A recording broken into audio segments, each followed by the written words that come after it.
News देख रहे हैं आप। मैं हूं आपके साथ नेहा वालिया। वक्त हो चला है देश और दुनिया की तमाम उन अहम खबरों का जिनका सीधा है आपसे सरोकार। खबरों में सबसे पहले बात करेंगे हनुमान चालीसा और लाउड स्पीकर विवाद की, क्योंकि महाराष्ट्र में हनुमान चालीसा और लाउड स्पीकर विवाद अब थमता नजर नहीं आ रहा है। सत्ता पक्ष और विपक्षी नेताओं के बीच लगातार जुबानी जंग जारी है। मामले को ज्यादा तूल पकड़ता देख महाराष्ट्र सरकार ने सर्वदलीय बैठक बुलाई है। इस बैठक में जहां सभी दल के नेताओं को भाग लेने के लिए कहा गया है, वहीं अब इस बैठक से मुख्यमंत्री उद्धव ठाकरे और विधानसभा में नेता प्रतिपक्ष देवेंद्र फडणवीस ने दूरी बना ली है। बताते चलें कि इससे पहले मनसे प्रमुख राज ठाकरे ने भी इसमें शामिल होने से साफ इंकार किया था।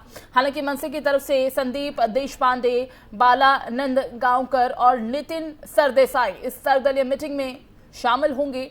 ये भी बता दें कि मनसे प्रमुख राज ठाकरे ने प्रदेश सरकार से मांग की थी कि मस्जिदों से लाउडस्पीकर हटाए जाएं। अगर ऐसा नहीं हुआ तो वो खुद लाउडस्पीकर पर हनुमान चालीसा का पाठ करना शुरू कर देंगे। इसके बाद राज ठाकरे ने एक और बयान देते हुए कहा कि लाउडस्पीकर पर हनुमान चालीसा का पाठ करना शुरू कर दिया जाएगा। तो इस तरह की बयानबाजी हम देख रहे हैं बीते कुछ दिनों से लगातार हो रही है।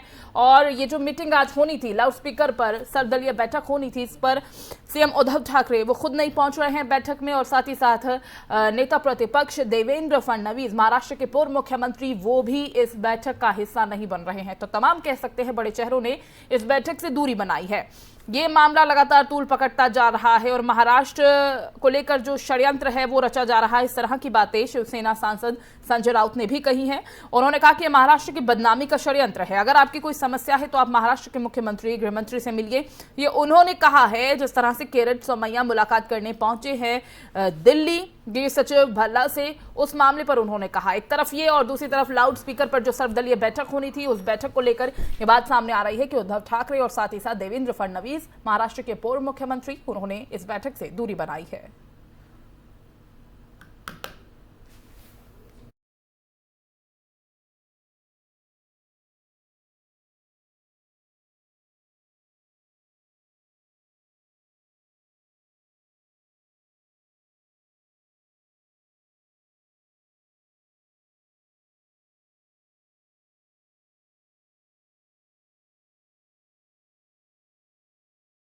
और उधर बीजेपी नेता किरीट सोमैया पर हमले का मामला अब दिल्ली पहुंच चुका है। इस मामले में अब बीजेपी के एक प्रतिनिधिमंडल ने दिल्ली जाकर गृह सचिव से मुलाकात की है। प्रतिनिधिमंडल के सभी सदस्यों ने राज्य में कानून व्यवस्था को लेकर ज्ञापन भी सौंपा। साथ ही किरीट सोमैया ने इस मामले को उठाया है। प्रतिनिधिमंडल का प्रतिनिधित्व कर रहे किरीट सोमैया ने गृह सचिव से महाराष्ट्र के हालात का जायजा लेने के लिए स्पेशल टीम भेजने की मांग की है। आपको ये भी बता दें कि सोमैया शनिवार को गिरफ्तार निर्दलीय सांसद नवनीत राणा और उनके विधायक पति रवि राणा से मिलने खार पुलिस स्टेशन गए थे। उसी दौरान उन पर कथित रूप से हमला हुआ था, जिसके बाद आज वो दिल्ली पहुंचे गृह सचिव से मुलाकात करने के लिए, और साथ ही साथ अजय भल्ला से उन्होंने मुलाकात की। और इसे लेकर शिवसेना सांसद संजय राउत ने भी उन पर हमला बोला है।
तो बीजेपी नेता किरीट सोमैया पहुंचे हैं आज दिल्ली केंद्रीय गृह सचिव से मुलाकात करने, और इसी पर शिवसेना सांसद संजय राउत ने हमला बोला है। क्या कुछ वो कहते नजर आए, सुनवाते हैं आपको।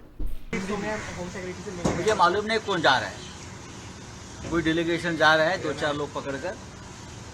क्या हो गया महाराष्ट्र में, किसी को यहाँ थोड़ा खून आ गया है,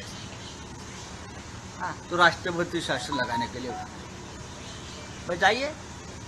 अगर आपकी कोई समस्या है तो आप महाराष्ट्र के मुख्यमंत्री से मिलिए, महाराष्ट्र के गृह मंत्री से मिलिए, आप उनको अपना निवेदन दीजिए। लेकिन आप दिल्ली में जा रहे हो, ये क्या चल रहा है? उत्तर प्रदेश में 3 महीने में 17 बलात्कार हुए हैं, हत्याएं हुई हैं, आपको मालूम है? तो क्या राष्ट्रपति शासन लगाएंगे वहाँ? तो राज्य का लॉ एंड ऑर्डर का विषय है, राज्य देख लेंगे। योगी जी सक्षम है, मैं मानता हूँ, योगी जी काम कर रहे हैं। महाराष्ट्र में उद्धव ठाकरे के नेतृत्व में काम हो रहा है। तो यहाँ से भागेंगे 4-5 लोग पकड़कर, दिल्ली में उठेंगे, महाराष्ट्र को बदनाम करेंगे। ये तमाशा बना रखा है लोगों ने। चलो धन्यवाद। संजय पांडे मदत करत नाहीये। संजय पांडे एक सक्षम अधिकारी आहेत, संजय पांडे एक निष्पक्ष प्रामाणिक अधिकारी आहेत, बरं का? तो इसी पर ज्यादा बातचीत के लिए हमारे साथ शिवसेना से प्रवक्ता संजय द्विवेदी साहब जी हैं। बहुत बहुत स्वागत संजय जी आपका एफएम न्यूज में। संजय जी, आखिर महाराष्ट्र में चल क्या रहा है? अब महाराष्ट्र के जो मामले हैं वो दिल्ली पहुंचने लगे हैं। किरीट सोमैया केंद्रीय गृह सचिव से मिले हैं। मुलाकात करते समय उन्होंने बहुत सारी बातें रखी हैं। सोमैया ने खुद पर हुए हमले और मुंबई पुलिस की तरफ से एफआईआर दर्ज नहीं करने के मामले की जांच की मांग की है। क्यों ऐसा हुआ कि अपना मामला लेकर उन्हें दिल्ली पहुंचना पड़ा? मैं एक बात कहना चाहता हूँ आपसे जी। 2014 से 2019 तक सरकार भारतीय जनता पार्टी की थी। माननीय देवेंद्र फडणवीस जी पूर्व मुख्यमंत्री जो थे वो 5 साल तक उन्होंने राज किया। 2007 में माननीय सुप्रीम कोर्ट ने एक आदेश दिया कि साहब इस पे जो है धन नियंत्रण होना चाहिए। चाहे कहीं मस्जिद हो, चाहे मंदिर हो, चाहे गुरुद्वारा हो, चाहे कहीं पे भी अगर लाउड स्पीकर लगा हुआ है तो उस पर धन नियंत्रण होना चाहिए। लेकिन 5 साल तक ये सोते रहे, कोई मतलब नहीं। अब आज की डेट में शांति व्यवस्था महाराष्ट्र की काम करने के बारे में तो आपको सबसे ज्यादा भारतीय जनता पार्टी के नेता माननीय राज ठाकरे जी, माननीय रमेश राणा जी बता सकते हैं कि जब सुप्रीम कोर्ट का आदेश जो है उसके लिए आपको तो मदद देते मुख्यमंत्री जी को कि धन नियंत्रण नहीं हो रहा है, कृपया धन नियंत्रण पर ध्यान दें। आपने वहां जाके एकदम तय कर दिया मस्जिदों के ऊपर किसान नहीं हनुमान चालीसा पढ़ेंगे। तो इससे देश में अराजकता भी फैल गया नहीं बिहार हो। तो क्यों आपको क्यों ऐसा लगा नहीं कि इस मामले को सुलझा लेना चाहिए? क्योंकि मेरा ये सवाल पहला इसीलिए था कि जो मामला महाराष्ट्र में ही रह के सुलझ जाना चाहिए था वो दिल्ली पहुंच चुका है।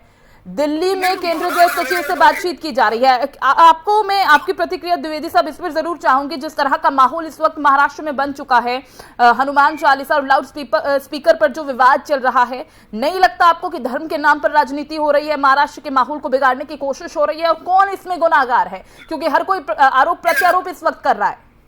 नहीं, आप देखिए ये माहौल किसने शुरू किया? मैं तो आप सेना को, कांग्रेस एनसीपी को प्यार रखिए। ये माननीय राज ठाकरे के यहाँ जब भारतीय जनता पार्टी के नेता मिलने गए उसके बाद उन्होंने ये लाउड स्पीकर का विवाद शुरू किया कि हनुमान चालीसा पढ़ेंगे। लेकिन मैं ये कहता हूँ, मैं नागरिक सांसद था, उनको अगर विरोध प्रदर्शन करना है तो किसी घर पे विरोध प्रदर्शन नहीं हो सकता है।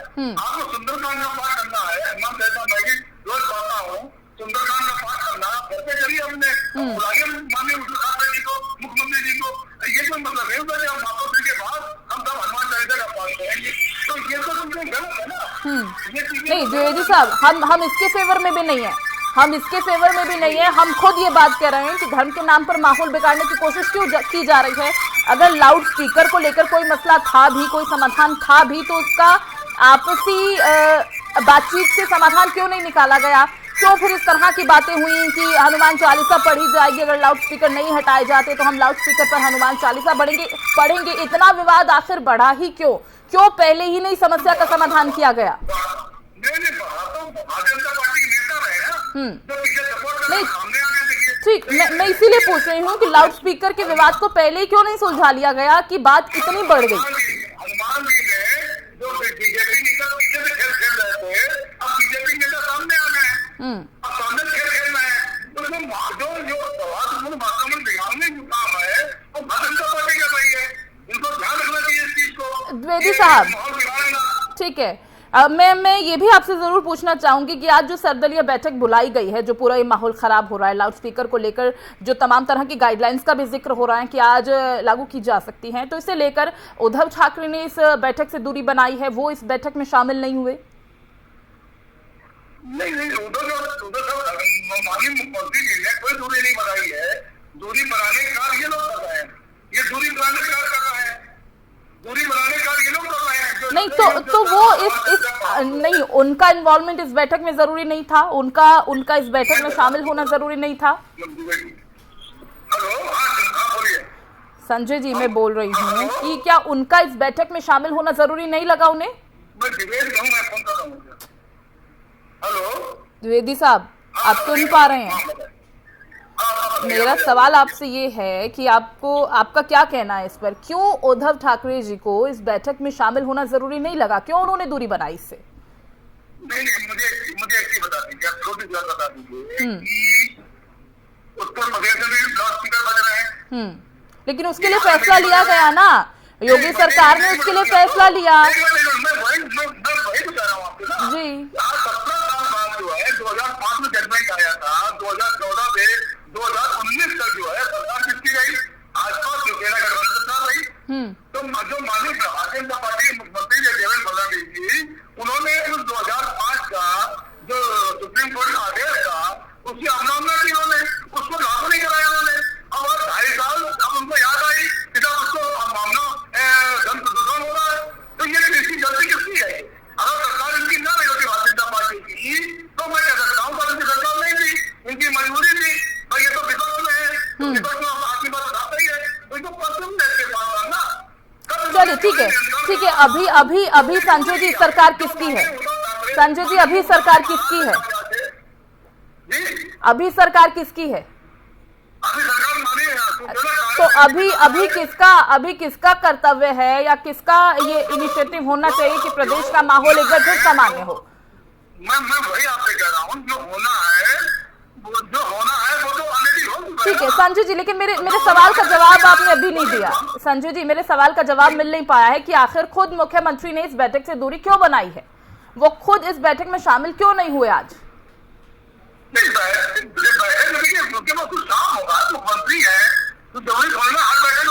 नहीं, लेकिन संजय जी, आपको नहीं लगता कि काफी इस वक्त महाराष्ट्र का इससे बड़ा मुद्दा कोई नहीं है, जहां पर प्रदेश में हालात ये हो चुके हैं, वहां पर खुद मुख्यमंत्री को भी इस बैठक में शामिल होना चाहिए था?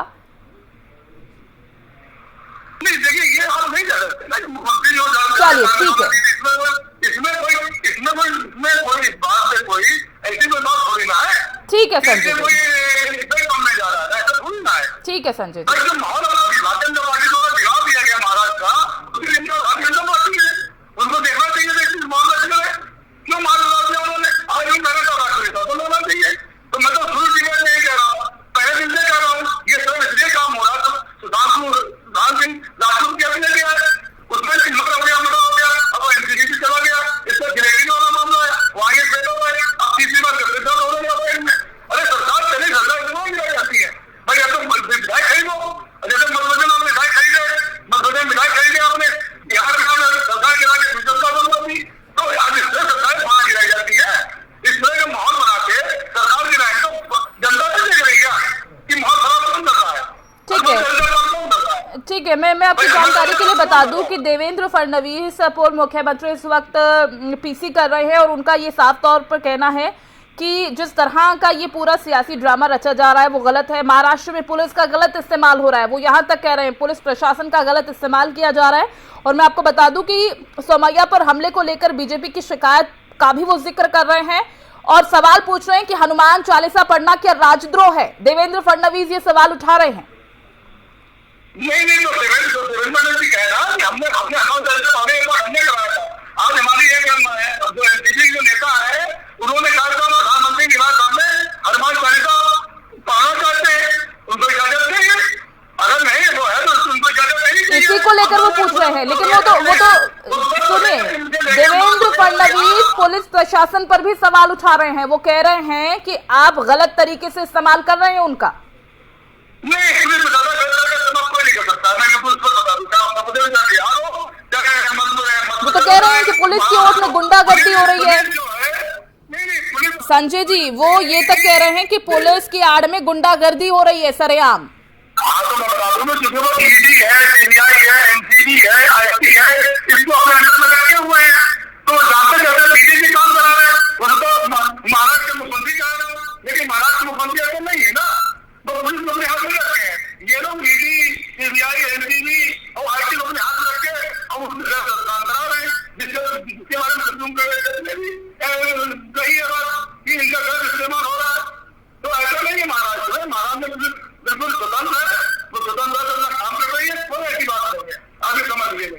चलिए ठीक है, आरोप लगाना बंद कीजिए, गलत आरोप लगाना। ठीक है संजय जी, बहुत बहुत शुक्रिया आपका हमारे साथ जुड़ने के लिए और बातचीत के लिए।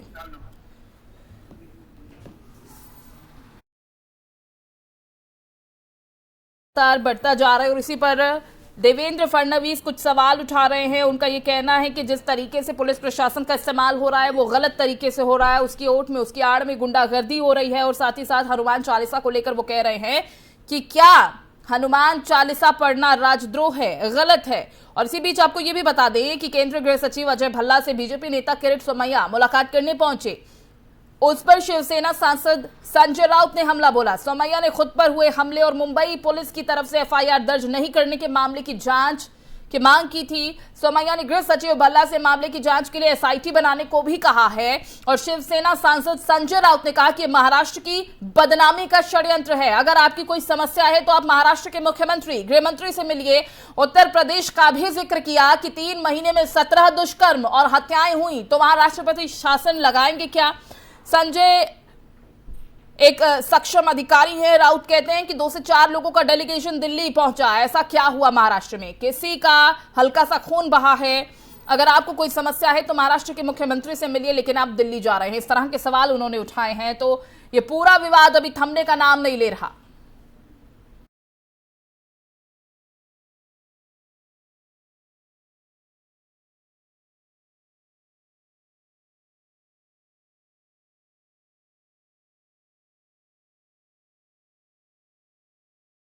और वहीं महाराष्ट्र के सांसद नवनीत राणा की मुख्यमंत्री उद्धव ठाकरे के निवास पर हनुमान चालीसा पढ़ने की मांग वाले मामले ने पहले से ही तूल पकड़ रखा है। और अब इसके जवाब में एनसीपी की महिला नेता ने प्रधानमंत्री नरेंद्र मोदी के निवास के सामने नमाज, हनुमान चालीसा, दुर्गा चालीसा, नवकार जैसे मंत्रों का पाठ करने की अनुमति मांगी है। एनसीपी नेता फहमिदा हसन खान ने गृह मंत्री अमित शाह को पत्र लिखकर समय मांगा है। उनका कहना है कि वो हमेशा अपने घर में हनुमान चालीसा का पाठ और दुर्गा पूजा करती हैं, लेकिन जिस तरह से देश में महंगाई और बेरोजगारी बढ़ रही है उसे लेकर देश के प्रधानमंत्री नरेंद्र मोदी को जगाना जरूरी हो गया है। उनका कहना है कि अगर महाराष्ट्र के सीएम उद्धव ठाकरे जी के निवास मातोश्री के बाहर हनुमान चालीसा पढ़ने से रवि राणा और नवनीत राणा को फायदा दिख रहा है तो वो देश का फायदा करने पीएम मोदी की आवाज दिल्ली में जाकर नमाज, हनुमान चालीसा और दुर्गा पाठ करना चाहती हैं। तो इस तरह की बात उनकी तरफ से कही गई है। तो अब पीएम आवास के बाहर भी हनुमान चालीसा पढ़ने की मांग उठी है।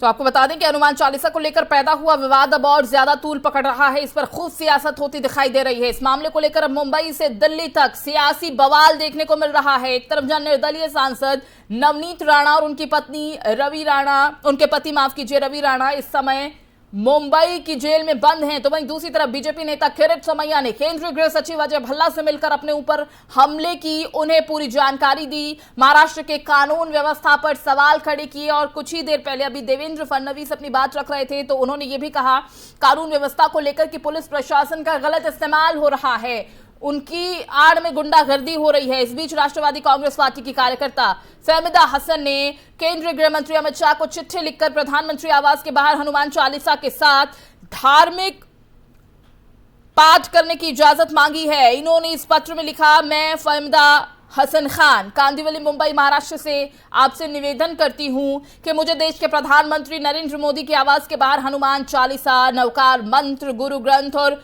नौविनों पढ़ने की अनुमति दी जाए। कृपया दिन और समय मुझे बताएं। ये पत्र उनकी तरफ से, चिट्ठी उनकी तरफ से लिखी गई है।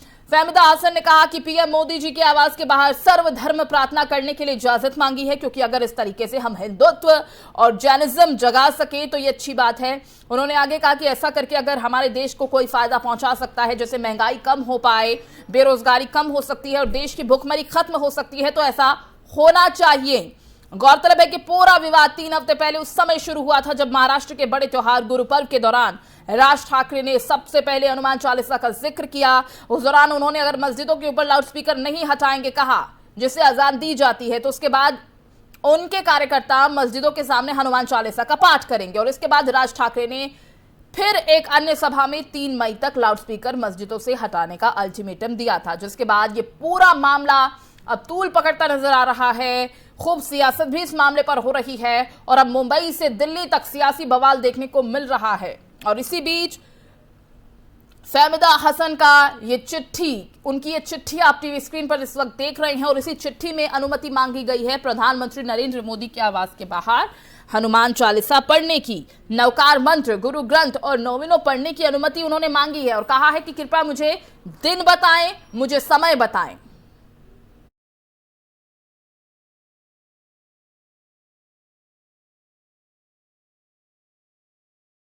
तो अमरावती के निर्दलीय सांसद नवनीत राणा और विधायक उनके पति रवि राणा ने बॉम्बे हाईकोर्ट का रुख किया है। एफआईआर रद्द करने के लिए उनकी याचिका दायर की गई है। मुंबई पुलिस ने इसके लिए जानकारी दी।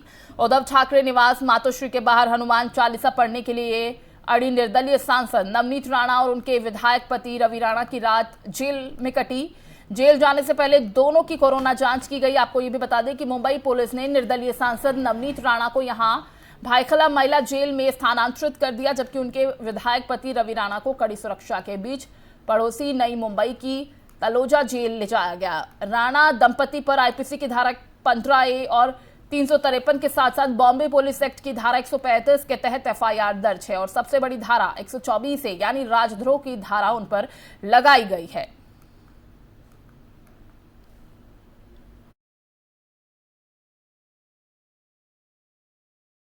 तो किरीट सोमैया पर हमले के बाद से सियासत गर्मा गई है। बीजेपी नेता शहनवाज हुसैन ने महाराष्ट्र सरकार पर हमला बोला है। क्या कुछ कहा उन्होंने, सुनवाते हैं आपको।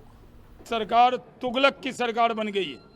वो क्या समझते हैं, उद्धव ठाकरे, कांग्रेस और एनसीपी का साथ क्या मिल गया, इतना इतराने की जरूरत नहीं है। बीजेपी के कार्यकर्ताओं पे हमला हो रहा है। पहले किरीट सोमैया पे हुआ, मोहित भारतीय पे हुआ, उसके बाद नवनीत राणा और उनके रवि राणा पे हुआ। ये सरकार है या उस तरह से सरकार का मतलब क्या होता है? लोकतंत्र में लोग को कुचलने वाली सरकार बन गई महाराष्ट्र सरकार। भारतीय जनता पार्टी चैन से नहीं बैठेगी। इनका करारा उधर राणा कपूर की तरफ से लगाए गए आरोपों को लेकर कांग्रेस लगातार घिरती जा रही है। इस मामले को लेकर अनुराग ठाकुर ने कांग्रेस को घेरते हुए कहा कि उन्हें जवाब देना चाहिए। क्या कुछ कहा केंद्रीय मंत्री अनुराग ठाकुर ने, सुनवाते हैं आपको। कांग्रेस को उस पर जवाब देना चाहिए। आखिर ऐसी कौन सी मजबूरियां देश में थी कि पश्चिम बंगाल में चिट फंड के घोटाले वाले वो लोग ममता बनर्जी जी की पेंटिंग को 3 करोड़ रुपए में खरीदते थे और यहाँ पर बैंक वाले यूपीए की सरकार में कांग्रेस के लोगों की पेंटिंग्स को करोड़ रुपए में खरीदते थे। आखिर ये क्या खेल था, इस पर थोड़ा प्रकाश सोनिया जी और ममता जी डालेंगे तो शायद देश को कुछ पता चल पाए। सर, ये पॉलिटिकल वेंडेटा है जो गवर्नमेंट अपने तरीके से देख रही है और जो जेल में है उस आदमी के बयान सुन रही है। देखिए, अगर ऐसा हुआ है और किसी व्यक्ति ने इतने गंभीर आरोप लगाए हैं और ये पहली बार ने कांग्रेस के नेताओं पर बार बार, पार्टी और परिवार पर कई बार इस तरह के गंभीर आरोप भी लगे हैं। बहुत सारे लोग बेल पर भी हैं। ये अपने आप में दिखाता है कि एक मात्र आरोप नहीं, इसके पीछे किस तरह से जमीनों की बात हो, परमिशन देने की बात हो, बैंकों की बात हो, केवल और केवल खाने और पीने का, कमाने का ही काम था। इस बुलेटिन में फिलहाल बस इतना ही। बाकी खबरों के लिए आप देखते रहिए FM न्यूज़। नमस्कार।